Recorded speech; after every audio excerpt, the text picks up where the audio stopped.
ओम सर्व वेदांत सिद्धांत गोचरम तम गोचरम गोविंदम परमानंदम सद्गुरुं प्रणतोस्म्यहम्. We are studying Sri Shankaracharya's Viveka Chudamani, and last time we read up to Shloka 123, and a new topic is waiting us. But before I take up that new topic, I want to offer some clarification about my last class. And the first thing I wanted to tell you is if you refer to Shlok 118, I read that again. Mishrasya sattvasya bhavanti dharma tattvamanitādya niyama yamadya shraddha cha bhaktischa mumukshutā cha daivi cha sampattir asannivrutti.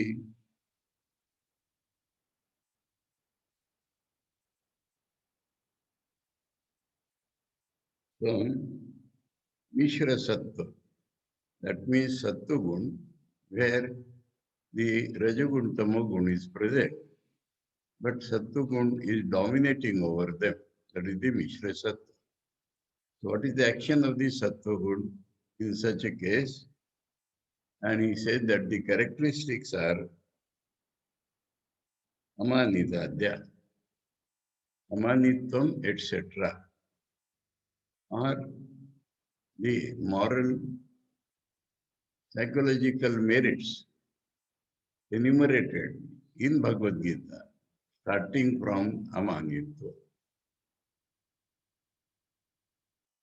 There I said, you please refer to any good English translation of Bhagavad Gita, chapter 13, Shloka 7 to 11. But afterwards I felt that is not proper on my part. When I am taking a class in English, I must have offered to you the names of those psychological merits in English myself. So I referred to the English translation which I had with me, and I could not find it to be satisfactory. So I translated the Sanskrit things into English. And I want to offer to you the names of those psychological merits which Bhagavan has mentioned in the Bhagavad Gita to be Jnanam themselves. Shankara has included them in the auxiliary means to attain knowledge, but Bhagavan has called them as knowledge. So let me read out the translation made by me.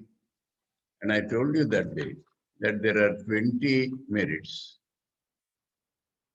I'm reading out slowly, and those who want later on to refer to my translation, I have sent it to university and they will put up in the chat box or some or other, or those who approach the university, they can get them. One, absence of, most of them are absence of, because our normal behavior does not tally with that. So the absence of comes predominantly. Absence of expecting respect towards yourself, oneself. Absence of expecting respect towards oneself. Number two, absence of pretension or absence of ostentation. Three, absence of ill feeling towards anyone.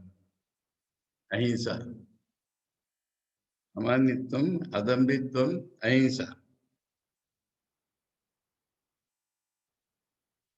Four, forbearance, Kshama. Five, straightforwardness. Now this word is a little ambiguous because sometimes it becomes like bluntness, but that is not meant here. So straightforwardness, not bluntness, but absence of crookedness. That was straightforwardness. Absence of crookedness. 6. Highest regard for the teacher. Acharyopasanam. That Arjavam was the 5th. Acharyopasanam is the 6th. Highest regard for the teacher. Chaucham. Cleanliness, external and internal. 7. 8. Sthairiam. Sthairiam is steadiness. Steadiness means absence of restlessness.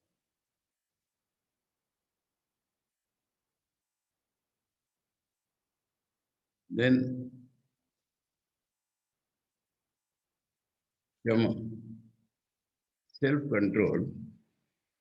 Atma Sanyama. Atma Sanyama is given as the 9th moral virtue. And that English translation I made as self-control. That is control of body and mind. That is the self here. Then Indirartheshu Vairagyam. Dispassion towards objects of the senses. Then Anahankara Evacha. 11. Absence of egoism. Egotism. 12. Janma Mrityu Jara Vyadhi Dukkha Doshanudarshanam. I translated as finding fault with present life, consisting of birth, death, old age, disease, and miseries. 13. This in the same line, 13 and 14 are mixed, but they make two. 13 is Asakti, Putra Dara Grahadishu. Non-attachment from sons, spouses, and house, etc. And 14 is Anabhishwanga Putradhara Grihadishu. So Anabhishwanga is non-identification with sons, spouses, houses, etc. 15. Nityam cha samachittatvam ishtanishtopapatishu. Permanent sameness of mind during favorable or unfavorable circumstances or getting favorable or unfavorable things. 16. Maicha nanya yogena bhaktiravya vicharini. Non-different and unwavering devotion to God through incarnation. That is mine. 17. Vivikta desha sevitvam. Tendency to take resort to selected places. Vivikta, selected. Aratir Jana Sansad. 18. Disliking the company of worldly people. 19. Adhyatma Jnana Nityatvam. Permanent meditative mood. Tattva Jnanartha Darshanam. 20. Thinking of the aim of life. These are the 20 things mentioned in Gita, Gita chapter 13, Shloka 7 to 11, and which are mentioned in Viveka Chudamani Shloka 118 as to Amanitadya. Then Niyama Yamadya were enumerated that day. Shraddha cha bhakti cha mumukshita were thought of. And in the last line, Daivi cha sampatti. So Daivi cha sampatti refers to Gita 16th chapter, Shloka 1 to 3. And I mentioned that day that these are 26 divine qualities. Because they are 26, in order to remember all of them, not to miss anyone, instead of 1, 2, 3, 26, I made that A, B, C, D, Z, because these Roman alphabets are 26. So, A, fearlessness. B, Purity of mental thoughts and feeling, bhava sanshuddhi, abhayam bhava sanshuddhi. Jnana yoga vyavasthiti, see, steadiness in the right knowledge and in the attempt to realize that, jnana and yoga. The dhanam, distribution of one's wealth according to capacity. E, Shama, Shanti, or Atmanigra is control of body and organs. Now, many of them will be repeated between these and these because the same purpose is there. So, let them be repeated. F is yajna. Now, yajna means sacrifice or yajna means worship of divinity. G, study of scripture, Swadhyaya. Swadhyaya, study of scriptures or recital of mantras or some spiritual texts.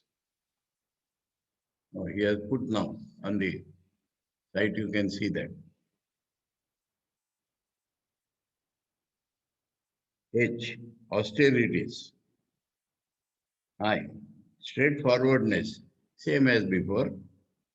J, absence of ill feeling towards anyone, that is same as before. K, truthfulness of speech and behavior. L, absence of anger. M, renunciation. N, peacefulness of mind or mental control. O, absence of vilification. P, kindness towards beings. Q, non-covetousness or absence of I want more, that tendency. R, mildness. S, modesty. T, absence of restlessness. U, strength of character, teja.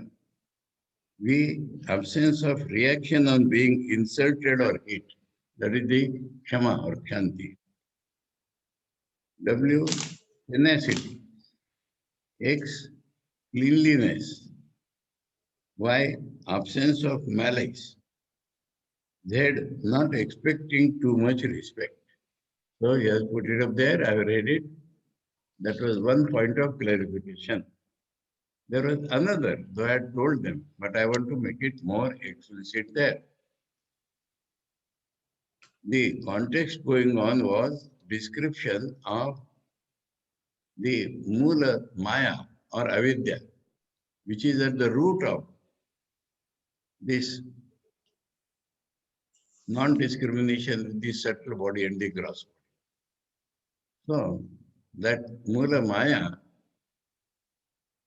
was being told, and in that function of the Mula Maya, Vikshepa Shakti of the Mula Maya is Trigunatmaka was told. And for that, this Tama, Raja and Sattva in their preponderant set were described. Now, because Sattva was being described, so Shankar thinks it proper to describe the other Sattva Guna. It is not a part of this Mulamaya, please. Be it very clear that Mulamaya part is Mishra Sattva.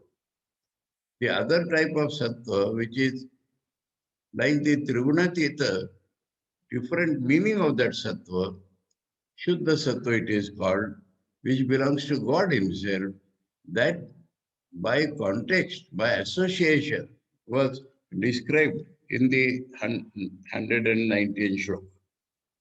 So, we need not mix these two. Mishra Sattva is described as a part of the Maya. In that context, it was shown that if the Sattva was Shuddha Sattva, it would have been a very different thing and you would have landed into God. And so, 119, Vishuddha Sattvasya Guna Prasada, Swatmanubhuti, Parama Prashanti, Trupti, Praharsha, Paramatma Nishta, Yaya Sadananda Rasam Samruchati, Yaya Sadananda Rasam Samruchati. So that is beyond Maya. So that was another clarification necessary. It is not a part of the Maya, Avidya Maya, it is beyond that. Now, that description is over, that the Mula Maya are to be discriminated. The Avyakruta Avastha, which is available in the deep sleep, has to be discriminated from our real nature, which is present in waking, dream, and deep sleep, which does not undergo change during all these, our real nature. So now the next topic are Shishya has asked questions, and in that question, the last was discrimination, and last but one was what is the real nature? What is not my nature? What is my nature? And how to discriminate. So, how to discriminate? Practical life starts from discrimination. So, the how to discriminate was described first, and then it takes up when we discriminate and find we are not this, we are not this, we are not this. Then only we can find what we are. So what we are in reality, that is taken up now from Shloka 124. Atha, Atha has separated the topics. Atha te sampravakshami swarupam paramatmanah yad vigaya naro bandhan mukta kaivalyamashnate. Now, I will tell you nicely the real nature of the real self. Paramatma word is used not to distinguish from anything called Jivatma, but the real Atman, ultimately real Atman. Because body is thought of as Atman, mind is thought of as Atman, but what is the real Atman? So that real Atman or our real nature is now Shankar. The Guru is telling Shishya, I will describe to you nicely. And what is that? Yad Vigyaya, Naro Bandhan Mukta. If we can experience that, Vigaya means experiential knowledge. If you can experience that, your real nature, then any man, if he can experience his real nature, Bandhan Mukta, all the bondages are released. The man becomes free from all the bondages which are due to imperfection. Kaivalyam Asnute. So he'll find himself to be the one without a second reality. That is Kaivalya. Asnute, literally it may mean eats. Here it means obtains, reaches. So that is the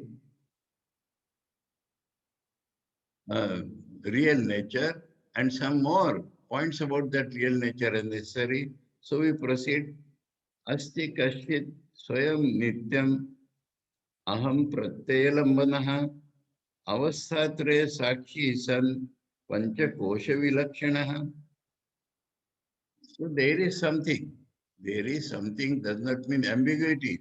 There is something means we have not yet realized that. So, and it cannot be described in words. So there is something. As much approximately it can be told, it is subject to realization. As much approximately it can be understood or told is being described here. Asti kasyit swayam nityam. It is permanent, unchanging. Aham pratyay lambanaha. This I which we feel is not the real nature. But that which causes this I, the feeling of I, is the real nature. I is not the real nature of man, but that which causes this I is the real nature of man. So that is aham pratyay lambana, aham feeling, aham experience. What is the alambana of this aham experience? What is the basis? What is the adhar of this aham pratyaya? That if we can find out. So as I said that approximately it can be told, it can all be described. So Kashit has been used. So as much as possible it tells that is the base of the aham pratyaya, meaning clearly that this aham experience is not the real self, it is ego. But the basis of this I is that real self. And it is the avasthatraya sakshi. So you have seen the three avasthas, Jagrat, Swapna and Sushupti. Now, it is present in all the three. Remember, Jagruti I and Jagruti world are not present in the dream I or dream world. Dream I and dream world are not present in Jagruti, and none of the waking I and the world, dream I and the world, are present in deep sleep. And the I of the deep sleep is not present in waking or dream state. So the I has changed, I has gone, another I has come. But that which is the basis of this I has not gone. So in the previous it was told that if you can experience that, we will be mukta. So he says that that is called Sakshi. He is present in all these three states. He experiences all the three states, not that different people experiencing. He experiences all these three states without any change in himself. The waking eye does not exist in the dream eye. The dream eye does not exist in the deep sleep, nor the deep sleep eye exist in these two states. But reality exists in all these states. This gives an important implication also. And I remember an incident or a series of incidents in this respect. I told you, my Guruji was the Adhyaksha or president of the Ramakrishna Mutt, Nagpur. Ramakrishna Ashram, it was called in those days. So, for important documents and checkbooks and official letters, he was, uh, his eyes were very bad. So, it was somebody's duty.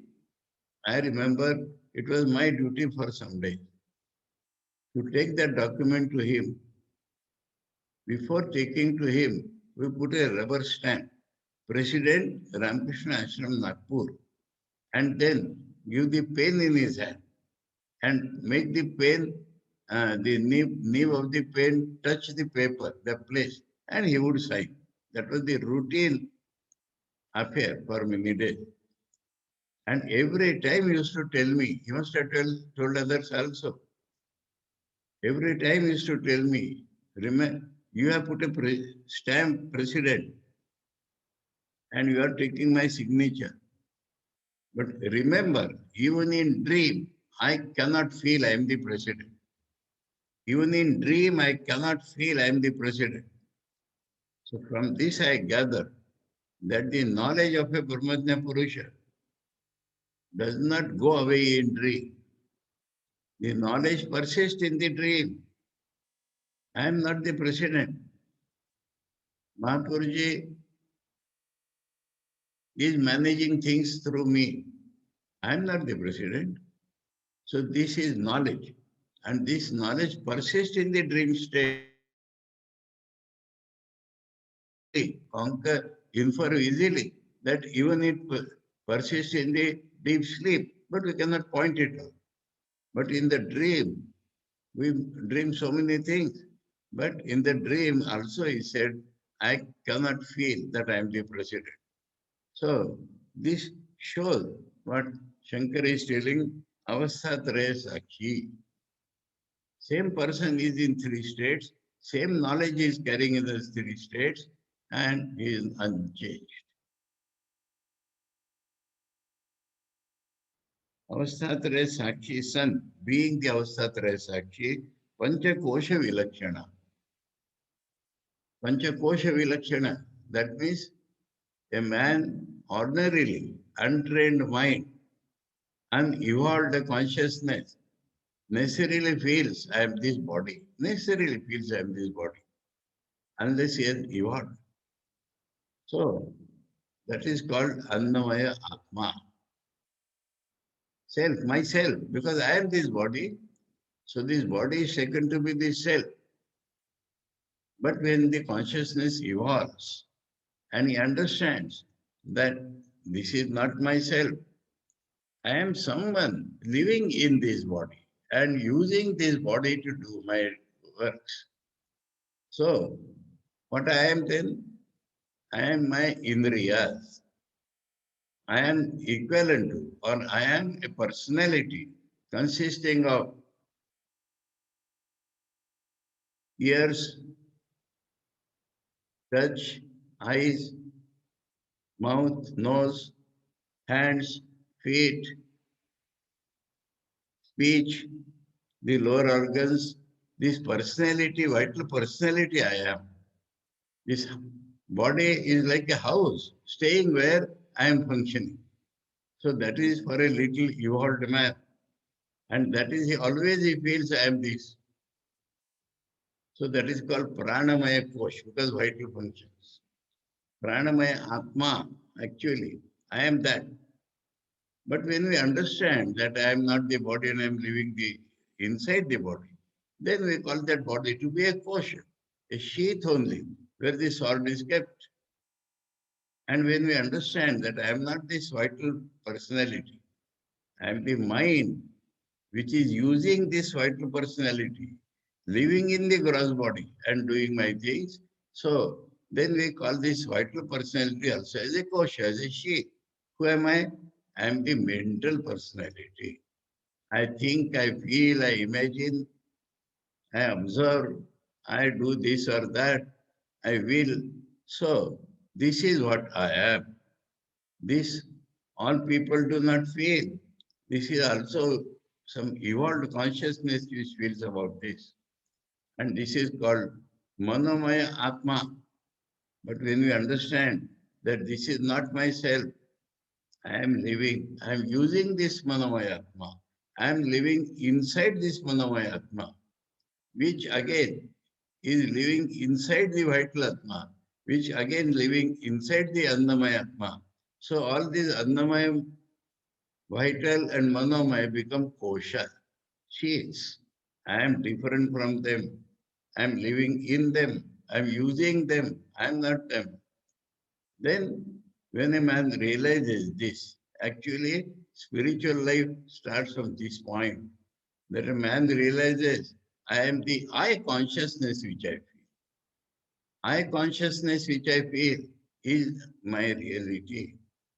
And this reality of I consciousness using the mind and the organs and the body to interact with the outside world. So all these things, a mental personality become the koshas. Who am I? Vijnanamaya Atma. The consciousness of I is called Vijnanamaya.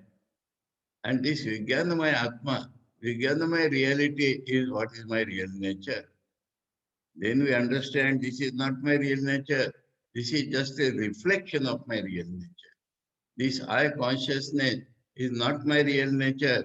It is just a reflection of my real nature. So at this point, the spiritual life starts at it.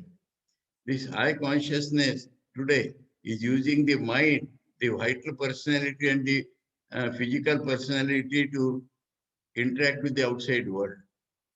But when this I understands that I am a reflection, then it turns inside to see my reality from whom I am the reflected. Up till now, the evolution of consciousness was withdrawing me inside and inside and inside, and I was understanding that they were sheets, not the real personality. At this point, when I know that this mind is taking me outside, I try to go inside and try to find out whose reflection am I. What is the first response or reaction of this? This is called meditation. The I consciousness seeking its own reality. And what happens? If the seeking is little successful, there is a you because it is a reflection. It is not actually so much different like the mind and all that which are material. This is consciousness. But consciousness, a reflected consciousness. So when the reflected consciousness looks at the real consciousness, what we get is joy. This joy is not the Brahmananda, but union, joy of union. As I look to my real personality, there is a joining light. There is union light. I am able to, deeper and deeper I go into my personality, all through, I am getting a joy. But this joy is not my real nature. This joy is a product.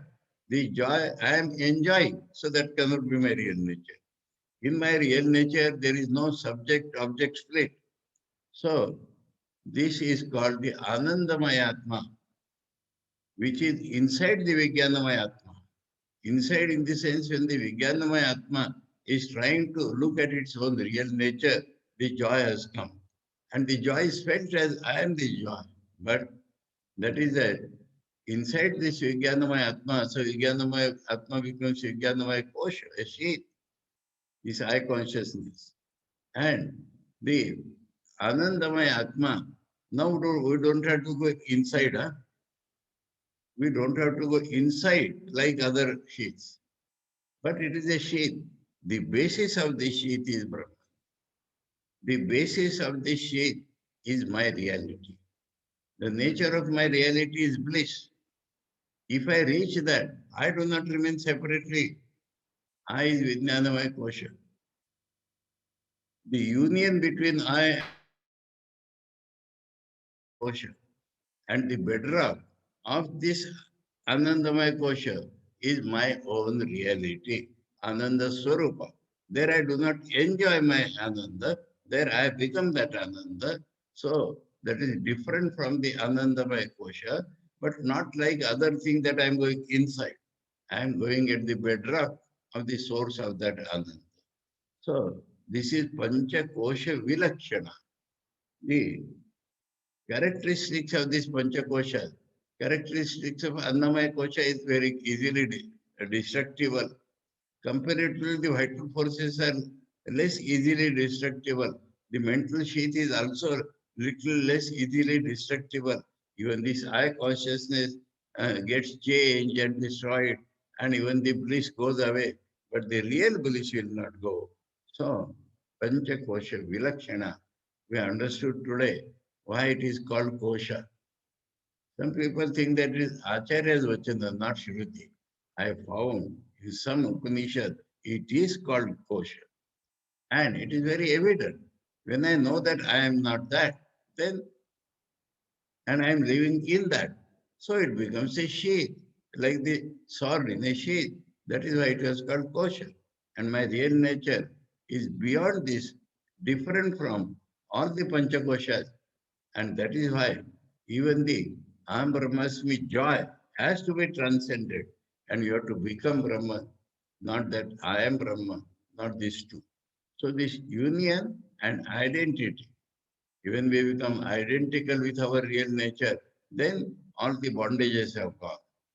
That was referred to in the previous sloka.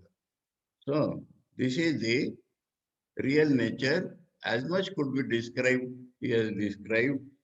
Though he has told it, Kaschit, that means I cannot fully describe it, but we can get an indication from this.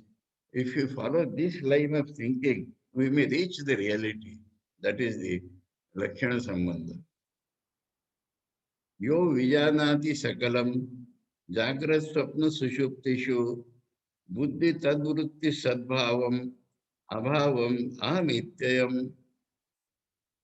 Yo Vijanati, one who knows Sakalam, everything. Jagrat Swapna Sushuptishu. In the waking state, understand this. Let us start from dream state, then we understand.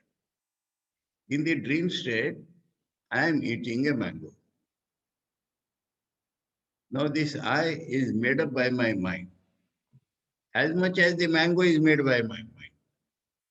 But our mind has this property that it makes something, two parts, bipolar light from the unipolar light. And one of that he causes as I and the other is an object. This is purely the property of the mind, not the real nature. And who is experiencing, not that the experience of eating mango, who is experiencing that I am eating the mango? The man who is sleeping. The man who is sleeping is experiencing I am eating the mango. If we understood this, now apply this in the waking state. I feel, I look at you, I see you, I talk with you. Who experiences? Apply that dream analogy here. Who experiences? This I is talking to you, the real self. The real self, if we could have woken up from this sleep or this dream, which is the waking state, then, then only we'll understand that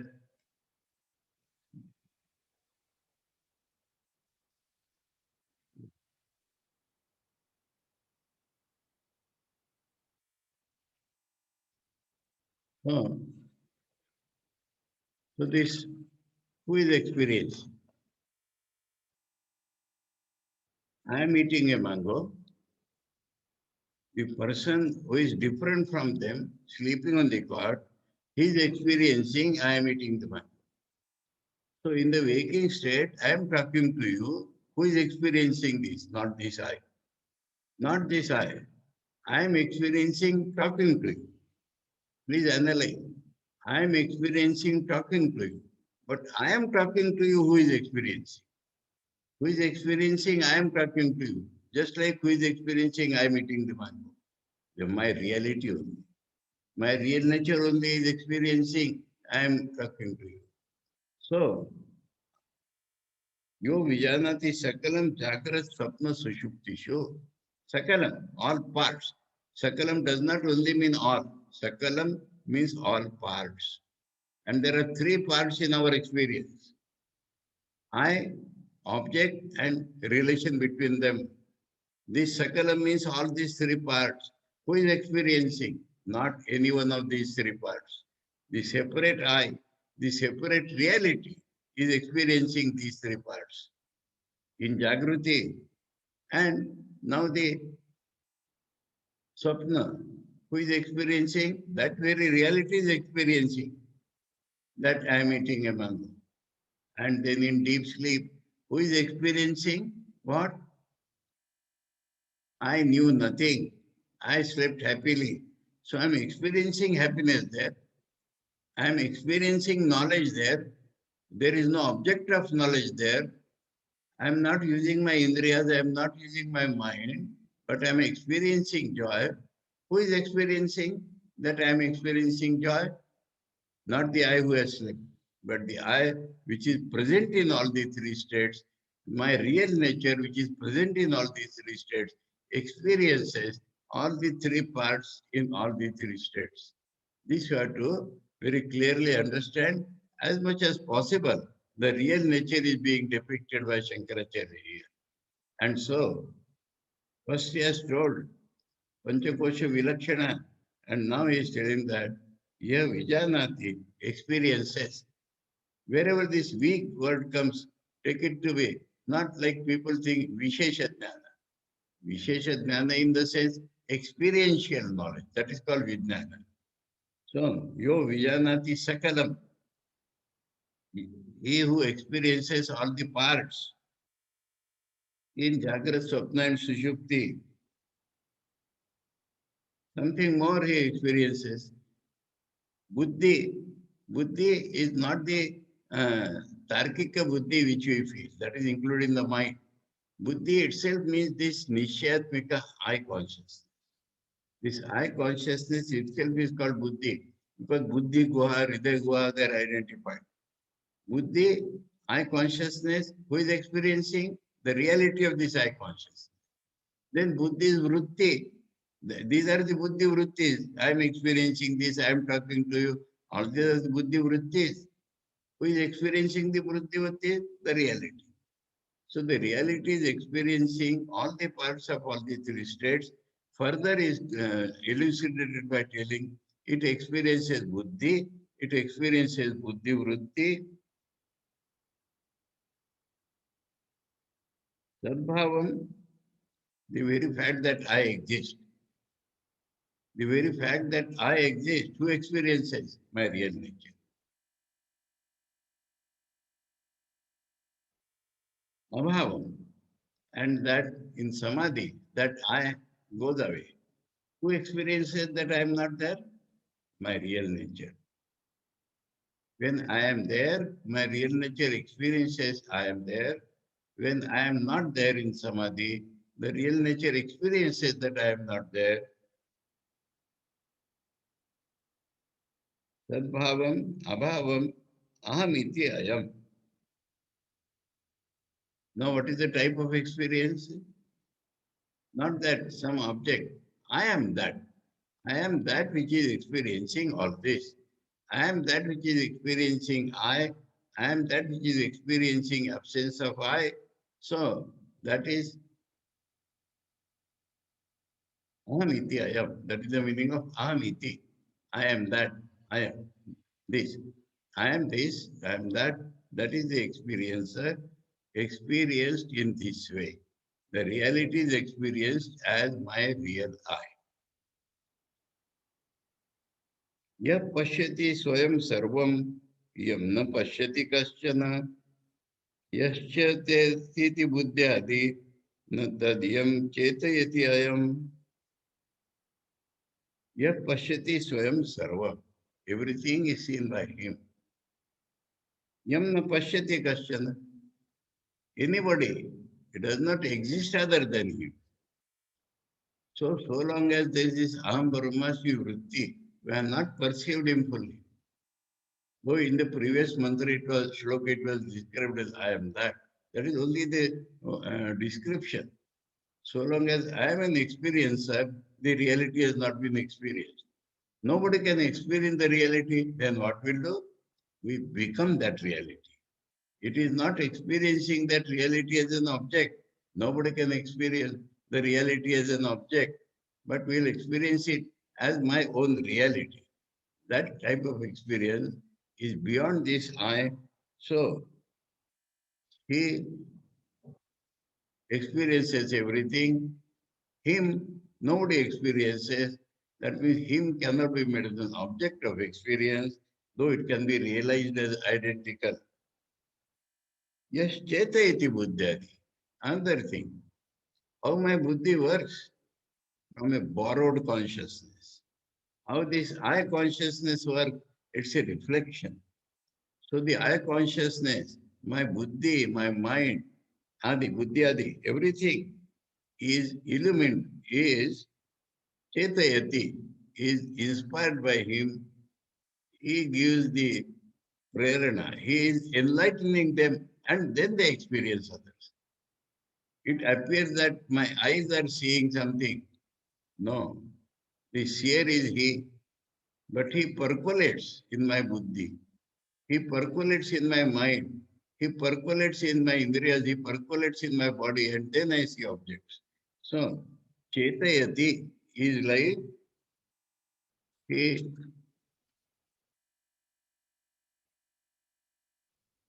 illumines. Illumines not only illumines, he makes them work. Chetayati means he gives them light to work. That is the Chetayati. He gives all these things light to do their work. Na tad yam chetayati ayam. These things cannot eliminate. These things cannot give any prerana to him.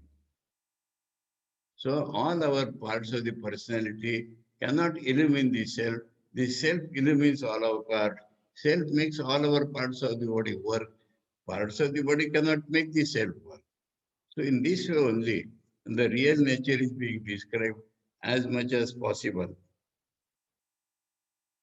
It cannot be fully described. So he has said Kashchit, and it can be realized, though not described, in the way in which it is being told. If we chase it, we can realize it. Yena vishwamidam vyaptam yam na vyapnoti kinchana abharupam idam sarvam yam bhantam anubhatyayam. That reality pervades the entire universe. Now this pervasion has to be properly understood.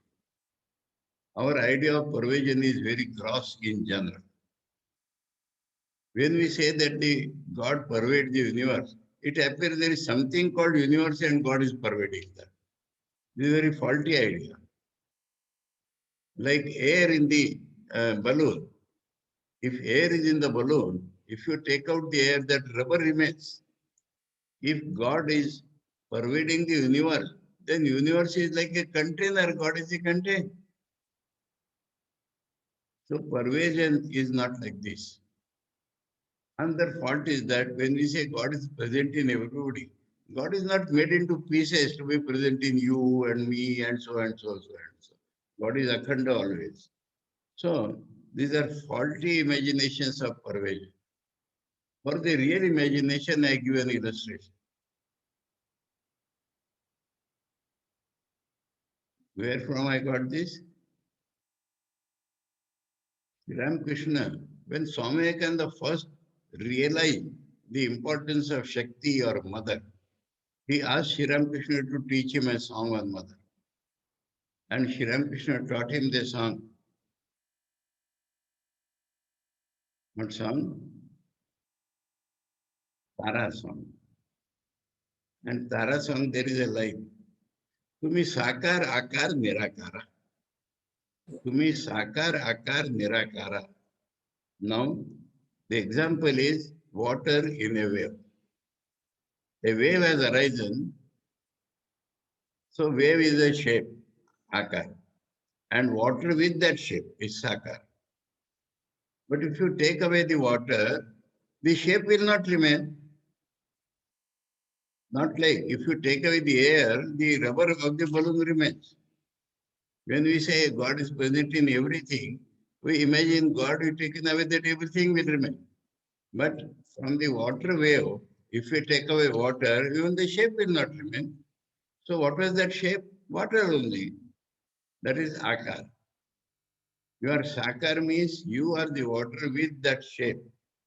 Akar means you are that shape. Then what is it really? Nirakar.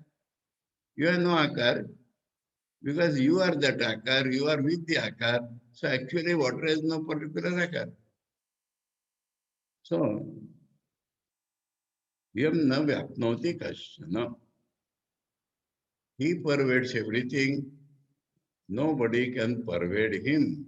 This is the meaning. And so in the Upanishad, Sabhaya Bhantaro Ajayu. Inside he is, outside he is, and no gap between inside and outside. In middle also he is. So that is the real Vyapakata. I have tried to give you as approximately as possible through an example. Abharupam idam sarvam.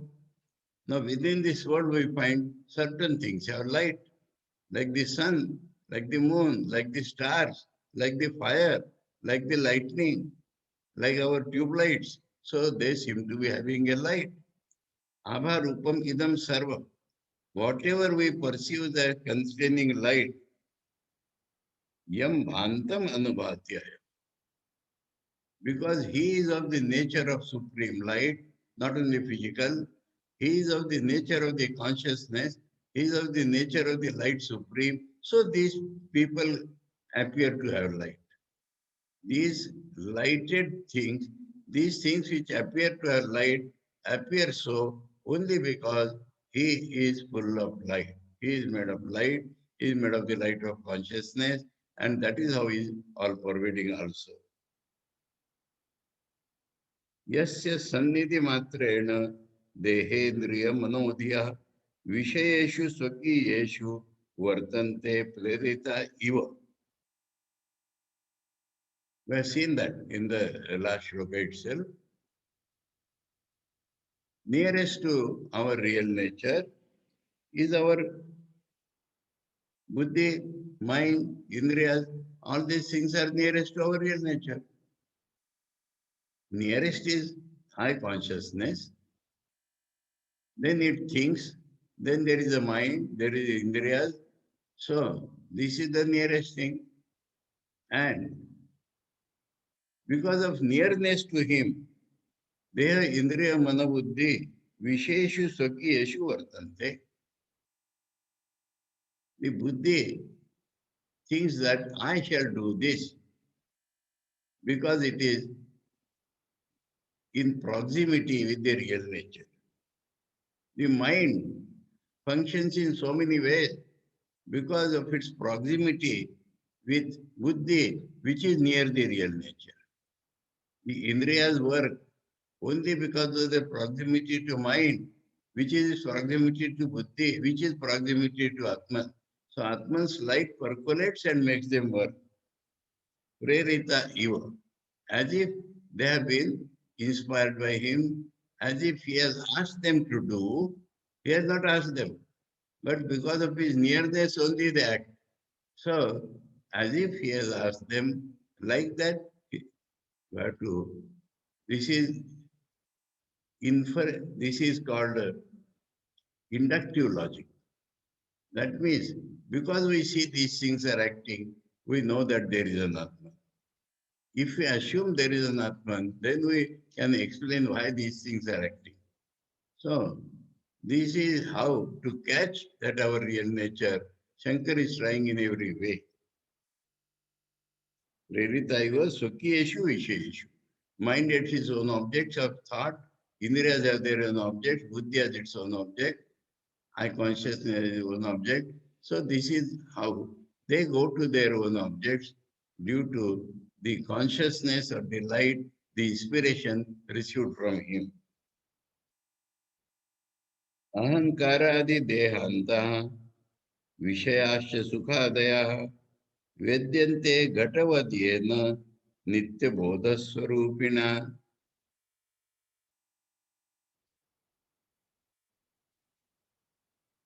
I think the dose is becoming quite heavy. We can stop here and take up from this again to see the remaining description of what is our real nature. So, the shloka 130 will take up in the next term. We have tried to understand from shloka 124 to 129 today, because we revised a little previous idea, and this idea is very heavy. We have to assimilate it.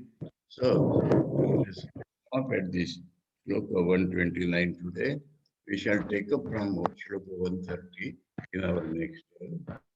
Om Sarva Vedanta Siddhanta Gocharam Tama Gocharam Govindam Paramanandam Sadgurum Pranatosmiham. Om Shanti Shanti Shanti. Hare Om Tat Sat. Shri Ramakrishna Arpanam.